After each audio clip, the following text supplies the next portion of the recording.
Welcome to the Reimagine Patient Engagement Podcast. This podcast aims to answer the changing dynamics in patient engagement. What role does technology play in the space, and what are the key initiatives and metrics each individual in the ecosystem expects? Let's get started. Welcome, everybody, to Reimagine Health. Today we have Dr. Zafar Chaudhry with us to talk a little bit about population health. And Dr. Chaudhry is the Chief Information Officer and the Chief Digital Officer for Children's Seattle.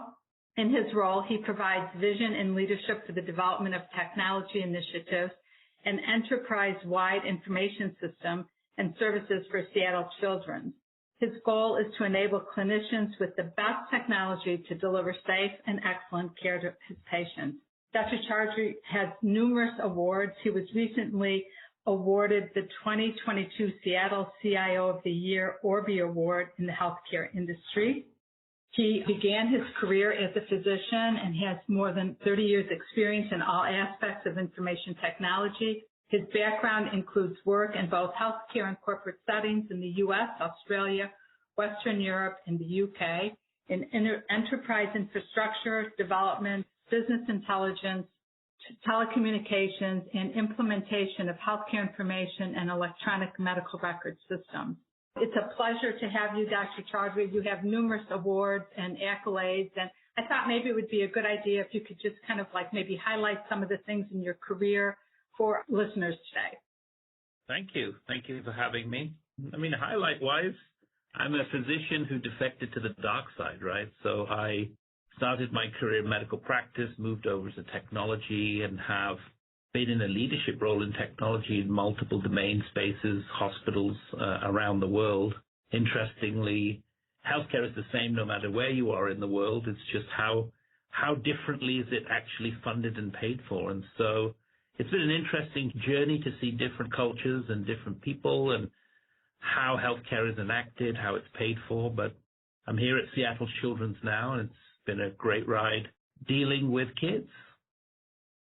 You've had so much experience in both aspects of pediatrics and also in technology. So looking at pediatrics, how is it different from kind of adult care?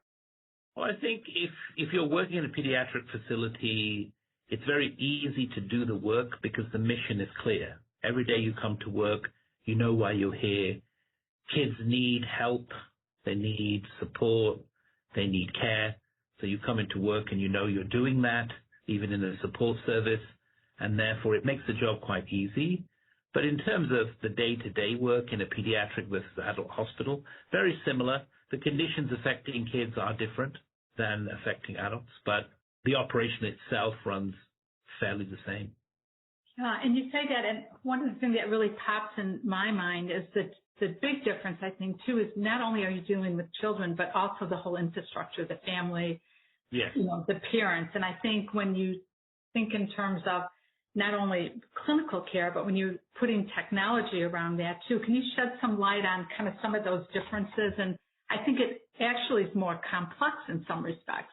Yeah, so I think the whole ecosystem of care is different. You're correct. When you're trying to treat a child, you also have to explain all of that to the parents, the paternal grandparents, the maternal grandparents, the uncles, the aunties.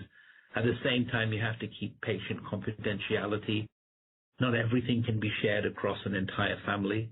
So you have to be sure what applications are you providing, what information are you providing at the same time. So that really makes a difference in how you design the technology tools. And of course, with kids, as they change ages.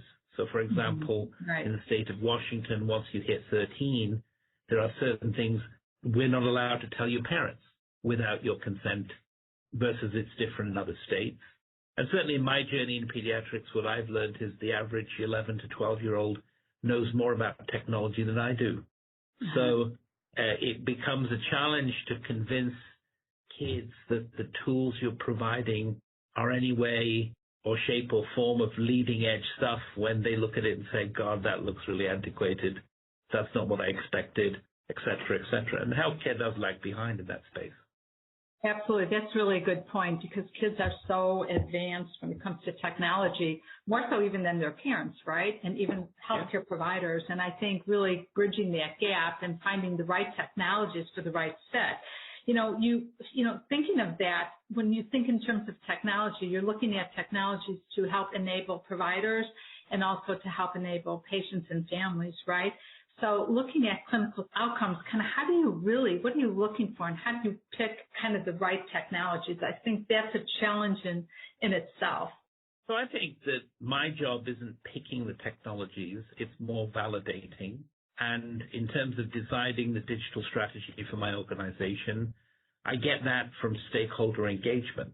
So when I look at the parents, patients, and caregivers, I have an advisory group of parents, patients, and caregivers, and they tell me what I should build, and then we build it. And similarly, with the clinical staff, you have to ask them what they need. Besides the regular broken system replacement that you do, if you're rolling out anything new, you have to consult with the doctors, nurses, allied health professionals. And if they validate that that's something they want and need, and then you actually deploy it, then you're always going to have a level success. Mm-hmm. But if you come up with, well, I think these are the things people need, then more than likely you'll meet a level resistance. And in any healthcare setting, change is really hard. People don't like to adopt new things. Mm-hmm. So it's a lot better to give people tools that they suggested versus you suggested. Yeah, great point. I love it. That's very insightful. And I think asking the end user is really, really important. So, it's a double strategy here because the end user as far as the individuals that you're caring for, but also through the health system. So shed some light on the health system.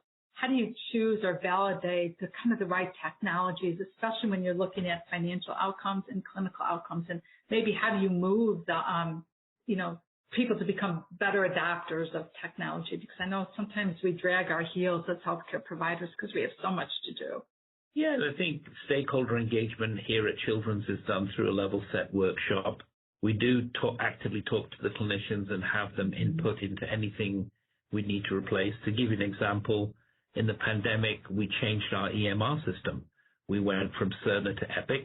The selection of Epic was 100% made by 300 doctors, nurses, allied health professionals that looked at the system and voted on whether we would stay with Cerner or move to Epic. They chose Epic.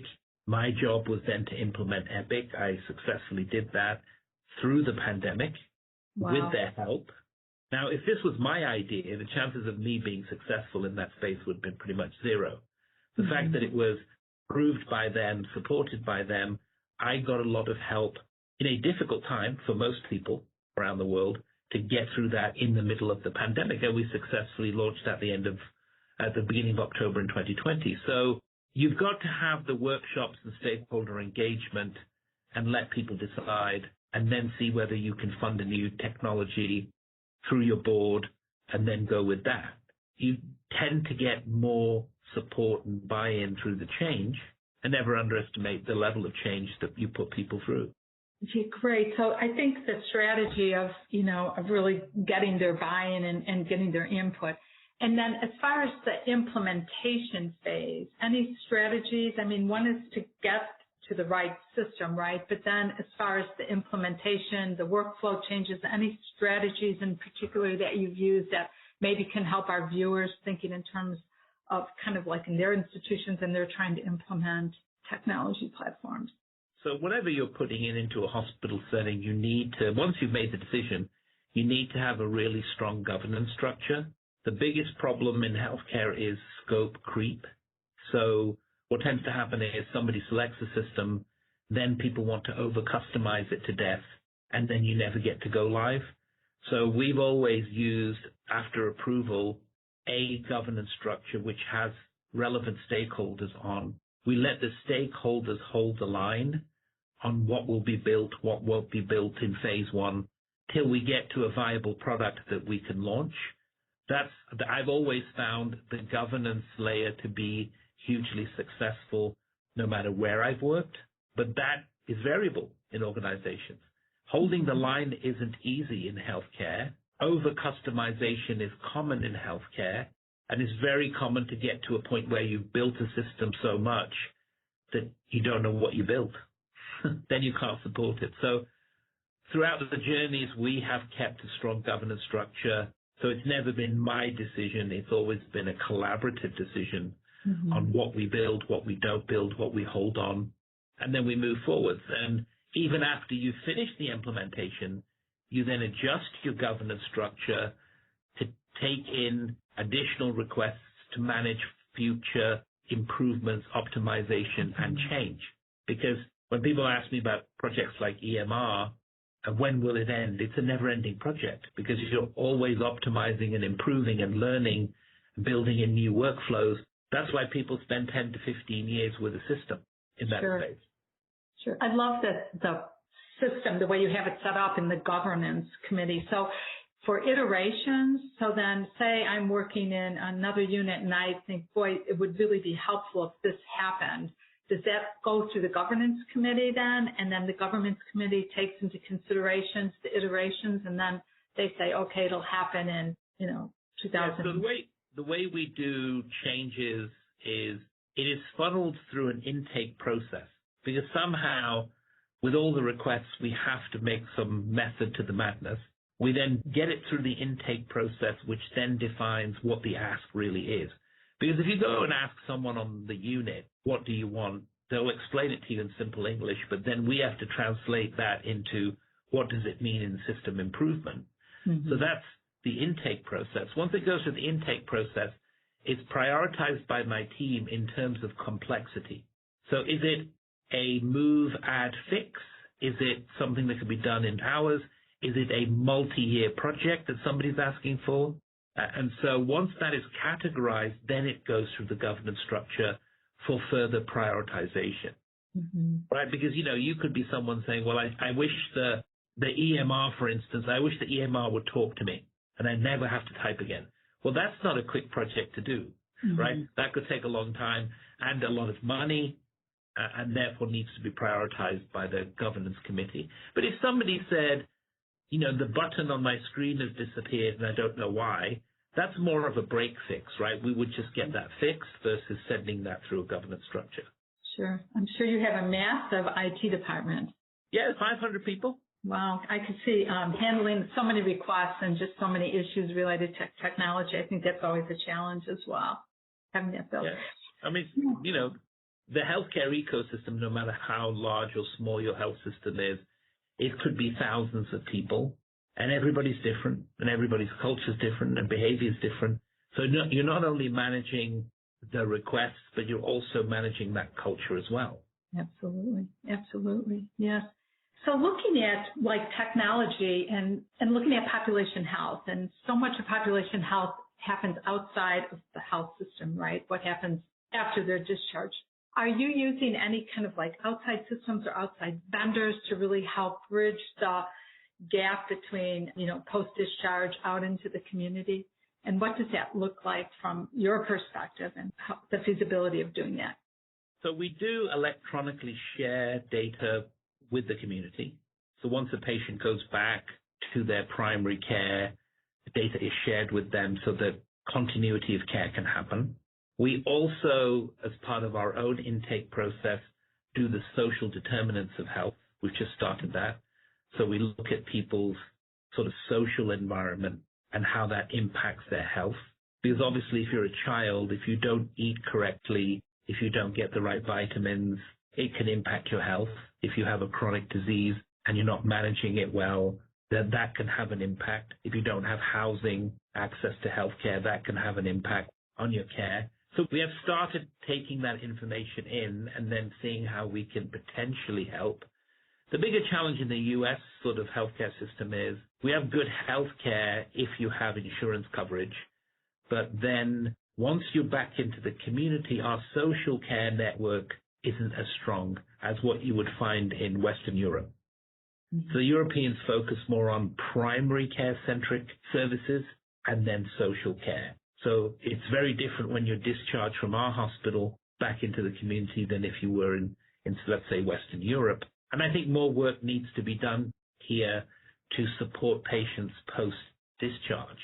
Especially if it could be a little bit easier in pediatrics, but because normally there's a caregiver. But if you're an older individual and you've been discharged back into the community, there's not a lot of services unless you pay for them, right? So if you need to care in the home, if you need somebody to buy your groceries for you and deliver them, those are all things that aren't necessarily available unless you're willing to pay for them. Right. And I think it's important, too. I think from a health system, I think you could send data out, right, information, but it's getting community data of that person back in. And I think there's an ultimate challenge there as well. If you know you have a patient at risk in the sense that they're not getting good food to eat once they go back home, is what do you do, right? So you can provide advice, access to food banks, to the caregivers. Right. But even the food banks are overwhelmed, and so how do you make sure that that patient won't come back due to things like malnutrition or lack of vitamins? That's difficult because there's no real support mechanism out there. Exactly. That's why we have such a crisis in the whole homelessness world, as well as the, right. If you look at the stats on how many people get an evening meal per state, that's very eye-opening. Right, exactly. I know we have a lot of work to do, I think, in just improving our own health system to really kind of impact, I think, the community, and the obstruction to the community, I feel, is really, really missing. And you see readmissions and you see so many things. And I think just in the last year or two, I think the focus on social determinants of health is really, really important, because we know, health is 80% of health is really outside kind of the healthcare realm. So I think that's, great that people are really starting to focus on it, and then starting to really think in terms of strategies or technologies to help in those realms as well. Yeah, it's going to take a multidisciplinary approach. Mm-hmm. Absolutely. You're going to need a lot of people outside of healthcare to assist in that holistic journey, right? Because hospitals won't be able to take care of your living conditions or your, food and all of those things. We can only take care of those while you're here. Exactly. And then we need support from the state, the federal government to figure out how we can improve that, how we can improve access to medication. If you have a chronic disease such as diabetes, if you don't have access to insulin or a good diet, then you'll probably end up back in hospital. Right, exactly.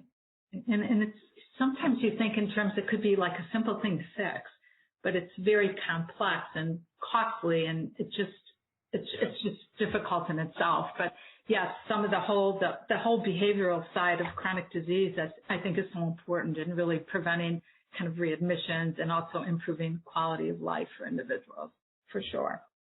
So let's move on here. So how do you feel that people, or particularly children, should think about health in this post-COVID world? I think so much has changed, and COVID has changed so much for health systems, for industry, for businesses. Could you shed some light on that? I think, you have to go back to the basics that we had to relearn in the pandemic, right? Mm-hmm. It wasn't rocket science to figure out that washing your hands and cleansing the areas that you work would help in hygiene, right?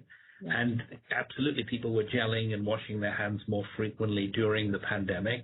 My worry is that people are going back to not doing those things anymore, mm-hmm. right? We're very good at not wanting to change and therefore wanting to go back to the new normal. But if you sort of look at the data now, we may not be in a pandemic, but pediatrics is in crisis in the last couple of weeks because we've seen an upsurge of viruses that affect children, like RSV, like adenovirus, rhinovirus. These are all respiratory type viruses which present like cold, flu-like symptoms, but do impact kids. We're pretty full. Right now we're pretty full with these conditions. Right. And, we didn't have them last year because every child was masked. Right. Nobody was sneezing on each other, and everybody was gelling their hands like every half an hour. Right. Now when I go out, I don't see that as much. I don't see people washing their hands as much. So the likelihood will be that we will see an upsurge in flu and other conditions, not only affecting kids, but also adults. Mm-hmm. And it seems like post-COVID, some of those other viruses are happening even more, right? Because, RSV's been here, but it seems like it's prominent here. I know in the schools in Dallas you're hearing so much more about it, but you didn't hear about that like 4 or 5 years ago, not to the extent. So it seems to me like all of a sudden the viruses seem to have exploded a little bit, or maybe it's an immunity issue, right? So when we are in a group, in a room, and viruses are swirling amongst us, the body builds up a level of tolerance. Then we go to 100% masking, and the body has nothing to be affected by, because even if you sneeze, you're sneezing into your mask. And then we go 100% mask-free, and now people are sneezing in the room, sneezing onto their hands, shaking your hand. And so, once again, the body is being exposed to the same viruses, but over the few years that the body didn't have to deal with it, it's sort of having to relearn how to deal with it, right? So that's really what's happening is, we can't go from that era of, total hygiene to the new normal, or trying to go back to where we were before, and not expect that. I mean, it's like taking a bus. How many people are sneezing on the bus where they weren't before because they were sneezing into their masks? True, yeah. It's just going to take time, I think, to kind of even everything out. But I think just, good hand washing, kind of staying away from crowds, I think is still really a good practices that we should be instructing our patients on today, for sure. So a little bit about, I know you've worked in many different continents and countries, and you talked a little bit about how healthcare is kind of the same, but there's a lot of differences. So can you maybe identify 3 or 4 things that maybe in the U.S. we need to be kind of working toward, or what are some thoughts that I think maybe you have that could really improve the way we do healthcare in this country? So my true belief is if you can take care of people before they truly get sick, then you would avoid so many hospital admissions and emergency room visits. So I'm a true believer in open access to primary care services.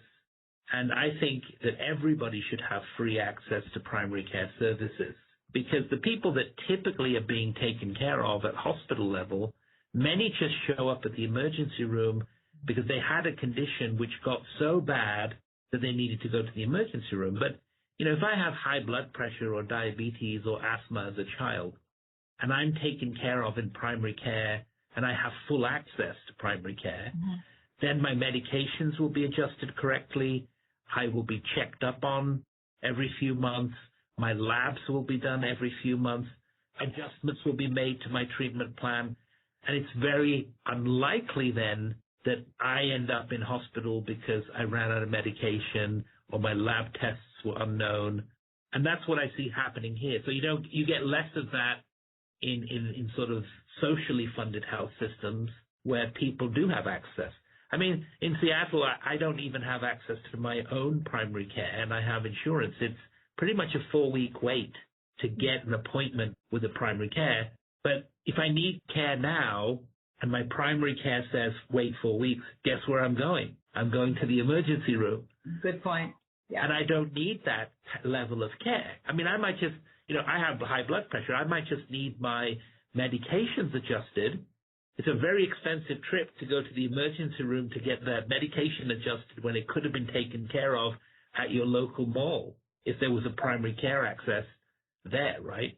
And so that's what's shifting or needs to shift. So in my opinion, if you give a population free access to primary care, whether they're employed or not, more than likely when they have a problem, they will raise their hand and go and see their primary care doc. What I'm seeing is if you actually don't even have insurance, you will wait as long as you can before you get to a point where you get a bill. And that's when you end up in the emergency room, and then your care is more expensive and more harder to deliver than simply going to a clinic, somebody saying, hey, I think you have diabetes. Hey, take this medication or insulin, change your diet, and you should be good. Right. Great points. And I think in some respects, primary care has been kind of undervalued or just not maybe recognized as the importance. And I think we're seeing a shortage now of primary care physicians. I think they're overburdened. Speaking with them, I know they're feeling overwhelmed, right? And then trying to incorporate any kind of like even technology enablers, I think, is difficult for them because of the workflow. So I think there's just so much work that needs to be done, but I just love your point because I think the value of primary care, I think primary care is where it's happening. And I love that thought about increasing access to primary care. And we just need to be able to offer them maybe technologies or things that can really lift the burden and not sure how to do it and not sure how it's going to happen, but I do think it has to happen. Yeah, I'm not sure how we do it either, but access to things is what makes life easier versus harder. Mm-hmm. And if you have to stress about that access, then more than likely you're not going to try and consume it. Exactly. If I know I could get my medication given to me, I'll take it. If I know I have to now come up with $300 to pay for that medication, right, I might decide to buy food for my kids versus medication for myself. Exactly. And you see that. You see that all the time, people rationing their meds or their insulin or whatever to really kind of meet the needs of their family and some of the other things that they need to do. Gosh, we're just about out of time. Dr. Chaudhry, it's been awesome talking to you. You are amazing and have so many credentials and so much experience in technology. It's been really a pleasure interviewing you today on Reimagine Health. So I just want to extend a big thank you to you, and I hope you enjoy the rest of your day. Thank you for having me. Thanks. Thank you. The bigger vision of Reimagine Patient Engagement is to build a community of healthcare transformers working to improve patient outcomes. Patient engagement requires patients to be in the circle of care to ensure that care is holistic and not as a snapshot during a moment of crisis, but as a view that is ongoing, continuously enriched and deepening over an entire lifetime. So, to be part of this amazing community and contribute to the vision, reach out to us at www.connectedcarecircle.org. That's www.connectedcarecircle.org.